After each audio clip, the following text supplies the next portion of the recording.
Hello বন্ধুরা, আসসালামু আলাইকুম। আমি লিজা আছি আপনাদের সাথে। বরাবরের মতো আপনারা দেখছেন আমার রান্না। প্রতিদিন হয়তো বা আমি আপনাদেরকে নতুন নতুন কোনো রেসিপি করে দেখাতে পারবো না, কারণ ওই ট্যালেন্ট যেমন আমার নেই, সেরকম ওই সময়টুকুও আমার নেই, কারণ আমি একটা ছোটোখাটো জবের পাশাপাশি এই কাজটা করে থাকি। আজকে যখন অফিস ছুটি হলো, আমার বাজার করার কথা ছিল, কিন্তু আমার মনে নেই। আমি চলে এসেছি, এসে দেখি ঘরে তেমন কিছুই নেই।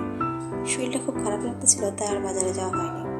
আগের দিনে ঘরে রাখা যেটা পুঁই শাকের ডাঁটা ছিল, আলু ছিল ঘরে, আর ছিল ছোটো মাছ। ভাবলাম আজকে এটা দিয়ে কিছু করে ফেলি, আজকে আর বাজারে যাব না।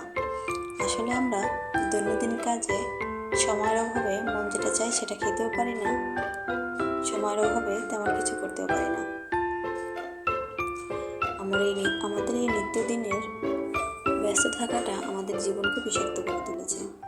তবে সে যাই হোক, ছোটো মাছের তরকারি আমার এমনিতেই ভালো লাগে, তো ভাবলাম যে শর্টকাটে এটাই করে ফেলি।